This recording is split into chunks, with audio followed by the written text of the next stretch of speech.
So in 2010, Stefan Sottner and myself presented here in Lesvos the Metahumanist Manifesto.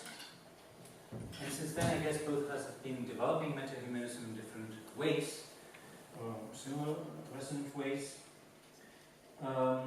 My recent take on metahumanism is dealing with the issue of indeterminacy, which I will try to share with you in this talk.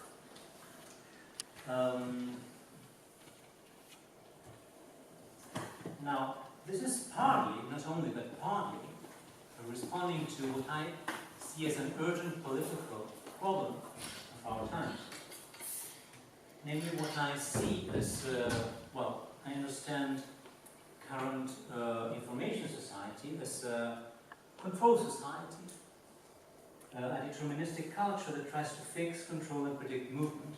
So, whenever you are connected to your terminals, to your smartphones, to your devices that capture movement, because after all this is a sensor that is capturing your movement, just like the keyboard or sensors in the doors. Everywhere we are surrounded by sensors that capture movement, but they capture discrete movements. And the more you mediate your lives through certain interfaces and your movements become reduced to the movement of those interfaces, those movements become traceable, and they also become standardized and reduced to the coordinates of the interface. So just imagine the difference between these gestures, or a dance choreography, and the XY coordinates of the mouse with its more resolution and click.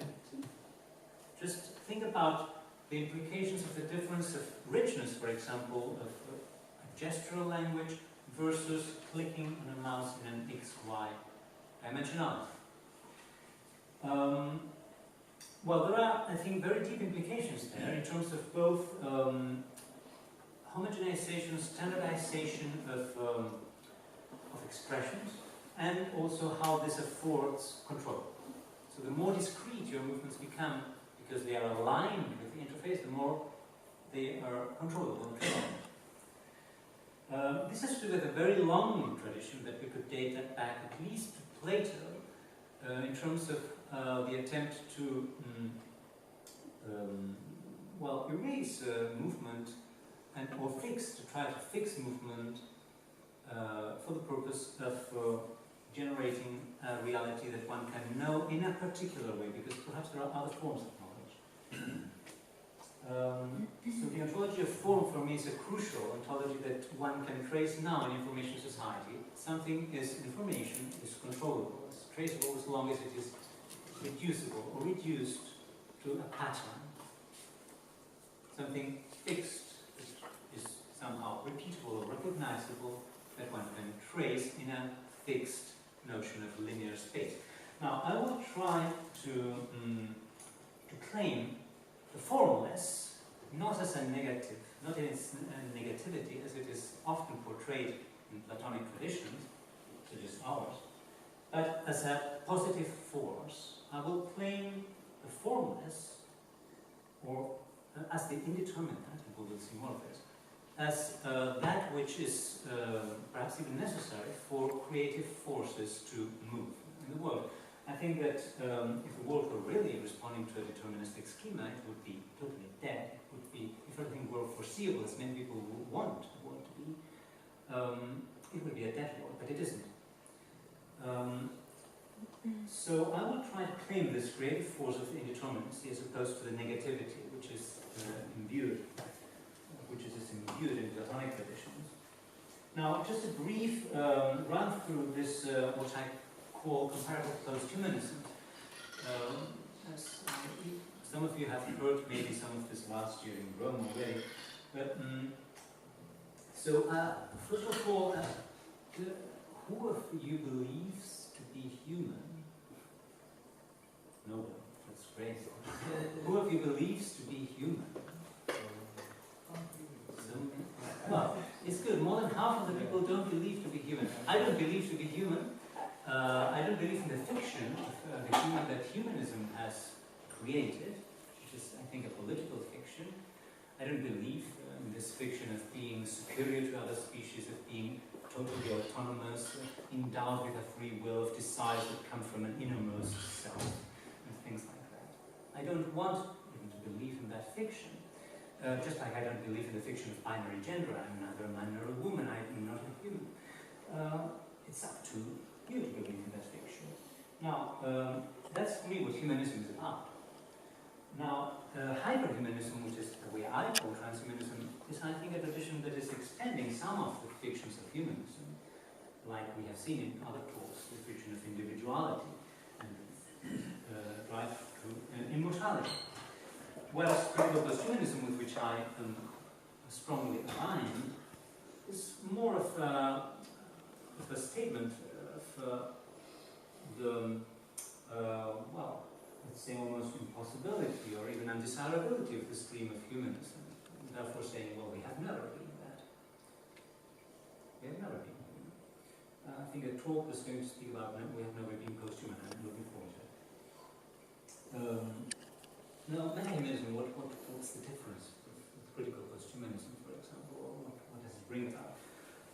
I think it brings, on top of this critique of humanism, it brings a certain ontology of becoming which deals with movement in specific ways. Movement is a really crucial aspect of what I would then bring metahumanism. I think we need to, in some ways, rethink movement beyond many traditions that inform how we experience and think movement.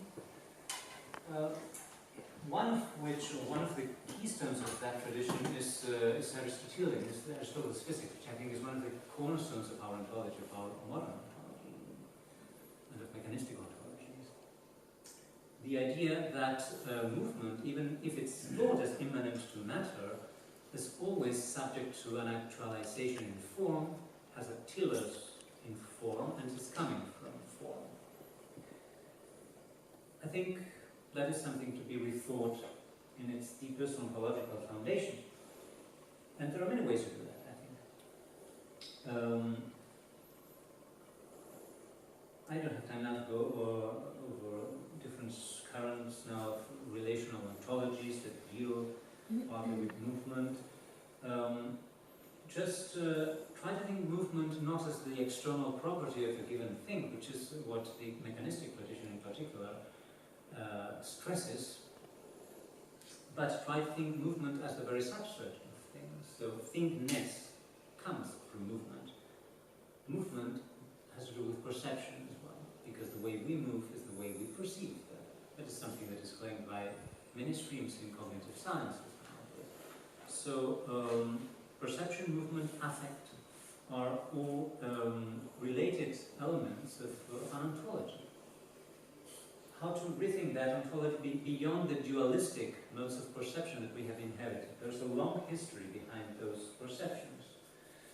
There's a whole genealogy which I am trying to investigate. I also spoke about this partly last year, how since both geometry, Renaissance perspective, mechanistic paradigms, ubiquitous cameras and interfaces, there has been this super alignment of perception in terms of framings, lines, focuses, and all sorts of choreographies that have generated even the condition of the dualistic split between subject and object, which I think was articulated in particular with the growth of perspective in the Renaissance. So we have this literally, this is a perspectival machine of the Renaissance, painted by Dürer, which articulated the very condition of possibility of the Cartesian subject-object divide, which came 200 years later. So, for me, the conditions of possibility of ontologies, as far as philosophical thought is concerned, have their origin somewhere else, not in philosophy necessarily, have their origin in embodied practices, in relations of movement, of perception, that we establish with the world. So that's where we can trace certain traditions. So you see, I'm tracing here a line from geometry and perspective to these more recent devices, because I think they reproduce a certain schema of dualistic perception and of fixity. It's about fixing perception, erasing the movement of perception.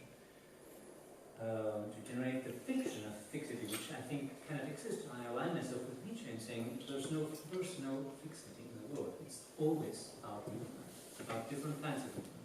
It's about how we choreograph perception. We can never quite fix it, but we can choreograph it, we can align its movements. So circular alignments, linear alignments have constituted this kind of perceptual duality that we are currently immersed in. Let's just quickly run through some of the elements of this genealogy, which is huge. This is the current predominant moment, which now expands into biometrics, of course, in sensing our bodily states in different manners. Now, this deals, of course, with how we discretize movement in terms of screenshots of points of the skeleton. All these are highly problematic parts of a movement ontology, which I would like to challenge,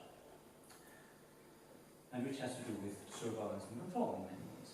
It is what generates the foundation. Now, what I would like to do, so the panderographic for me is the whole set of technologies that allow certain kinds, generate certain kinds of movement alignments, which are perceptual alignments, and which are, for me, foundational to what I call affective capital, which means the current state of capitalism, which is focusing explicitly in giving form to our affects and desires. So when we speak about this free will of the liberal subject, some people don't think or forget that perhaps desires don't come from an innermost self, as the humanistic tradition tells us. For example, it is well known that marketing is about generating desires in people. This is nothing new. It's not. So how does that happen? If it's not my desire, then it's not just satisfying my desire. No, it's engineering your desire. I want to engineer your desire. That's what marketing does. So we have to rethink desire and affects as something relational, as part of relational fields of forces. Now, meta-humanism, the meta-humanism, we chose because it's not just about coming after, but about in between, the relational ontology. We want to rethink the world and us in relational terms. The relational as in between is neither here nor there. It is in constant movement, and movement is always moving towards something that is not yet. I want to stress this as the indeterminate aspect of movement, that which is moving towards what is not yet. The more that movement is aligned in a predictable trajectory, the more foreclosed it is in its possibilities, which is likely to relate also to a greater degree of violence in movement. This is our contention, this is speculation. The more open-ended a movement is, the less predictable, the more open-ended it is in its possibilities, in its potentials, the more rich it will be possibly in its interactions with the world. But then we have to learn how to be in the world open to this multiplicity of changes that are around us, that we are part of. I like this Epicurean notion of the Kleinerman, which is this idea that Epicurus had, that novelty in the world comes about because of the infinitesimal deviations of atoms from their trajectories. Now, I like this idea of a politics of micro-deviations, very subtle deviations of the movements, literally the movements we perform. I'm talking about movements of thought, movements of language, movements of any kind, because I like to think everything in terms of movement. How can we afford and facilitate subtle micro-deviations of our given trajectories of gender, of power, of authority, of any kind? Those kinds of rigid trajectories that can become problematic because of their paternalistic character, of their violent character. How can we induce subtle disalignments in those trajectories so as to facilitate a greater degree of open-endedness, of indeterminacy, of multiplicity, a multiplicity which is yet undefined, a multiplicity of what is becoming, not becoming something definite, becoming something that is ongoing, never-ending. Perceptual indeterminacy has a lot to do with that. How can we afford a more indeterminate perception than the one we usually reproduce? Well, I'm interested in developing in my own work disalignment techniques. And I will just mention briefly some of the projects, I can mention all, that I've been developing. Now, the one I'm most immersed in nowadays is the Metabody project, which is a European project which I'm coordinating through my small non-profit organization called Reverso, which has got actually now 38 institutions from 16 countries.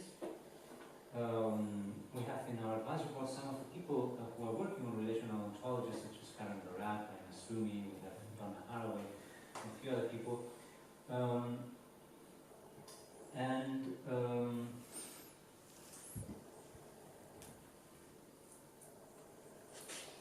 Well, it's a project actually about how to generate and facilitate conditions for non-dualistic perceptions, one would say, ecologies of indeterminacy.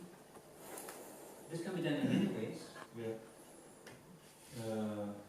speculating and experimenting with sound. This is one of the projects I'm working on now, which is called Metahemisphere. Some of the dance and movement theorists, most noted, Laban from 20th century, described the potentials of movement of the human body as in geometrical terms, as a sphere, as a geometrical figure. This, on the right is Laban with this kinesphere. So movement in terms of a sphere. I hate spheres. Parmenides put up the sphere as this ideal, perfect, self-contained, immobile essence of his immobile world. There's a tragic genealogy of spheres that comes to our days. But of course, it's a geometric abstraction. This is what the Pythagoreans did, because in geometry in Egypt was very, very pragmatic. It had to do with measuring the land because of the floods of the Nile and because there were taxes on the land. So, but the Pythagoreans abstracted geometry related to mysticism, and Parmenides was part of that, interestingly, and research into that. So I'm trying to produce accounts of movement that cannot be reduced to a sphere or to any kind of geometry. So we are building actually metahemispheres. This is the one we presented in July. This is a physical thing that is connected to the body. It's very analog, it's very low-tech in some way. We might build our techie things, but not necessarily. So if you move, it moves with you, but it's quite complex in a way. It's elastic, so we're researching into elastic qualities of physical structures. I think we live in very rigid spaces because of the kind of tradition we have inherited. We have to rethink, maybe, or we can rethink space in much more kinetic qualities in terms of flexibility of mutation of state. And in fact, one of the aims or results of the Metabody project will be to construct what is maybe going to be the first fully interactive or interactive architecture, which will be a pavilion that will tour throughout Europe, that will be physically mutating, radically physically mutating in structure, relating to the interaction of the people who enter it. It will host also kind of perceptual laboratory perception. This is more of a metahemisphere. These are other. Yesterday I was playing with one of these. These are ready-mades. I'm kind of manipulating things that the industry does for other purposes and doing things with it that are allowing a more flexible conception of space. Space not as the given res extensa, but as something that emerges through movement and can radically transform through movement. Right, and all sorts of experiments with ready-made structures. And this is Roy Fuller from early or late 19th century. Amorphogenesis, which is one of my key concepts, but is also now an installation or interactive architecture project in which we are dealing with digital architectures that transform through movement. In this case, I'm wearing sensors on the body, and it's never a space that you can navigate. It's an amorphous space that transforms through subtle relations of movement, never absolute positions of movement. So we're dealing here with ways of what we could call virtual reality. It has nothing to do with representational spaces. It's about emergent possibilities of space, a space which is an extension of the body, or the body is extended. The space is something in which you can feel, in subtle ways, this blurriness of boundaries. The microsexes, which is partly what I showed yesterday, is this project in which I'm wearing surveillance cameras on the skin, and where the eyes kind of disseminate on the skin, and they lose all these conditions of the perspectival image, thus allowing or affording a different kind of non-dualistic perception. I've done it in many different kinds of formats. I tend now to an intimate format, one-to-one encounters, where the people participating are not spectators, but are part of the process, which is this. And finally, and I do also home interventions. So you can call me to your house. Metaformance. The metaformance. Why metaformance, not performance? Because it's not about someone looking at someone doing something, but about the body experiencing a perceptual transformation. That's what I would like to facilitate through these processes. Well, we do the Metabody Forum. We have some propaganda here. There are brochures somewhere. Well, workshops, conferences, gatherings, and prototypes of different kinds. This was a physical architecture prototype, interactive, with electronics done by students from Delft inside the project. So we will be developing all sorts of experiments.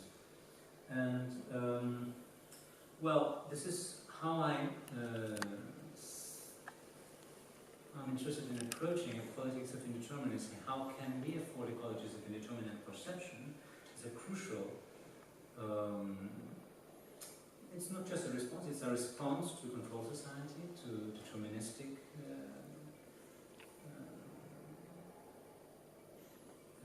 culture, but it's also an affirmation of plurality, it's an affirmation of creative forces itself. So it's not only a response to a negative situation. So should we, okay, so, right, well, let's just open. I have the first question. Okay. I want to congratulate you on setting that clever trap about asking us who's human. I fell right into it. And I get there's violence in classifying and categorizing and naming. Is there also violence in naming Metabody? Well, that's a good question. I don't know, maybe. I think it's names are always strategic. Even the name human was strategic. It invented a whole system of relations and power relations. And metahuman, of course, is very strategic because it's working toward, in relation to human, post-human, transhuman, and it's supposed to be saying something other or slightly other, different from the previous ones, which is difficult to. I think even it's interesting how Stefan and I think differently about it. That's part of the plurality, I think, of it. So I guess any name can have its violence as long as we solidify it. I think as long as the term is alive and somewhat undefinable, then it might be less violent. And you very cleverly didn't tell us what you are, so I was assuming Metahuman. Well, and yet you didn't want to define it, individuate it. No, I would never claim so thoroughly to be something, because I don't believe I am anything at all, other than movement I'm becoming. I have quite a... Okay, let's see, who has not asked? In the back end,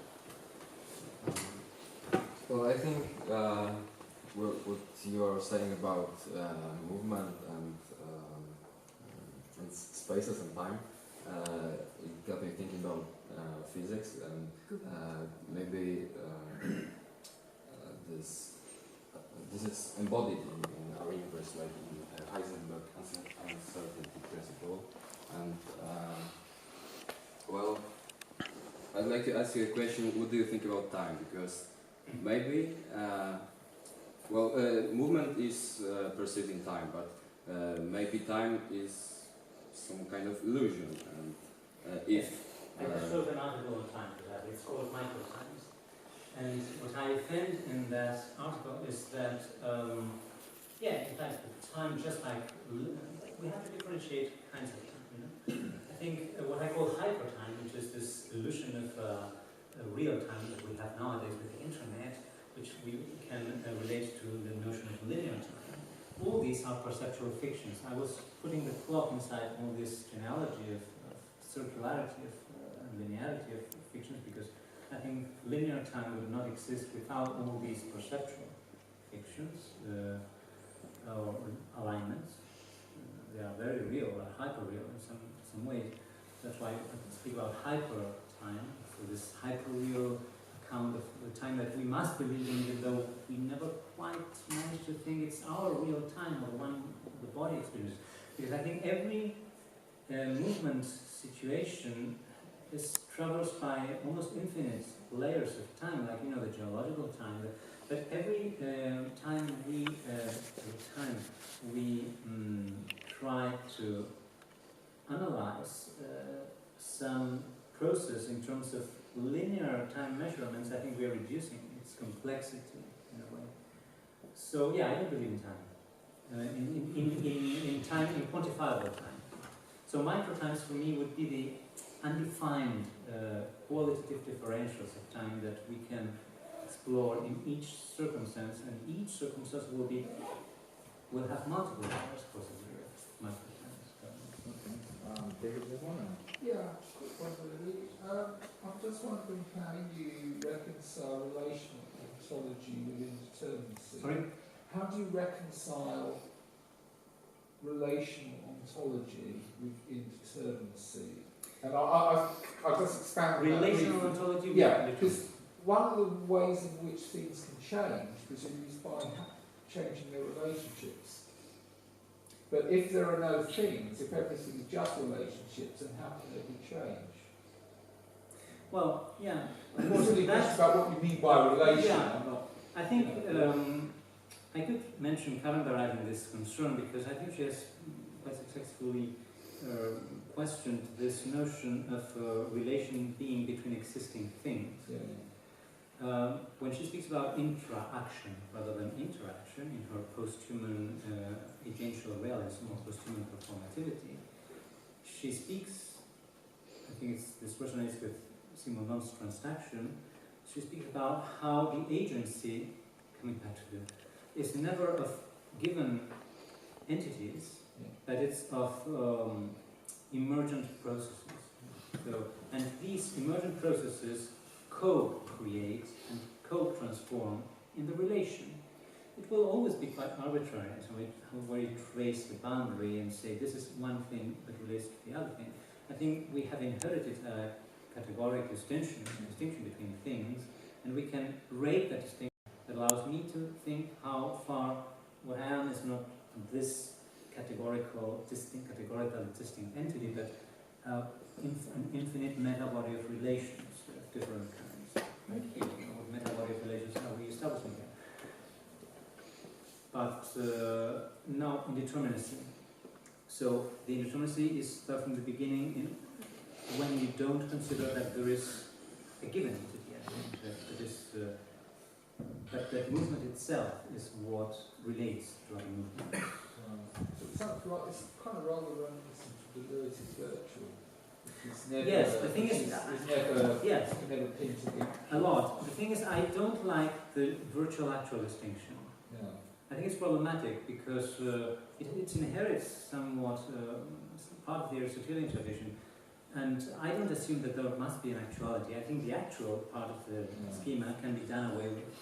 It's a perceptual kind of construct. I prefer, and of course, I don't even think of the purely virtual either, because many people invoke chaos and say, well, if there's no form, there's chaos. There's no chaos. The dance of complexity is always very complex. It's never purely chaotic. Pure chaos or noise is as much a formal abstraction that never exists in reality as pure form. I don't believe in pure noise, just I don't believe instead of believing in pure form. I believe in the dance of complexity and maybe in just subtle ways of affording a little bit more, subtle ways of affording a bit more of complexity in our dances. Okay, let's see here. Go ahead. Yeah. First of all, thank you for your interesting and great presentation. I guess there are social continuities and changes, but what you are saying about movements and becoming, you overemphasize changes. So, what do you think about social continuities? Continuities and discontinuities. I overemphasize changes, not necessarily changes, because it's not about, sometimes capitalism itself is about engineering change all the time. So it's not necessarily about forcing everything to change continually. I think capitalism forces changes sometimes, all the time, but it's homogeneous speeds, so there are certain homogenizations there happening even if change is happening at other levels. So we have to be careful about how to analyze change and continuity, the different ways of looking at it. But one of the reasons why I tend to emphasize the change end of the spectrum is because I do feel that we are still, perhaps even increasingly, in some respects, in this Platonic tradition that emphasizes non-change, that puts change as an illusion. I really think that our understanding and even experience of movement, our bodily experience of movement, is influenced by this mechanistic tradition that says that movement is an illusion, or not an illusion, it's an external property of something that pre-existed. I don't believe this. I believe that what exists is movement. So I won't even speak of change, I speak of movement, which is not the same. And then I want to see what kinds of movement we can facilitate or be part of that are not rigidly aligned in trajectories of repetition or of even of forced change on one level while homogenizing speeds on the other. So for me it's a slightly different approach. It's not just about change, it's about movement and the ecologies of movement. How far are they superaligned, determinate, homogenizing, or how much are they undefined in terms of moving towards a plurality of what is not yet, what is becoming, what is open to multiple interactions. Okay, I think we'll do one more quick. Okay, quick one. That's it. Speaking of names, I'm not sure if you're anything connected to human, but I'm pretty sure you're very much connected to Neo-Baroque. Neo-Baroque, right. Speaking of movement, pluralism and so on. But I must tell you that I feel a little bit disappointed that speaking so much about movement and pluralism, you give so fixed a definition of what human is, which I think additionally is true only according to Western paradigm of thinking. It's another thing about the human.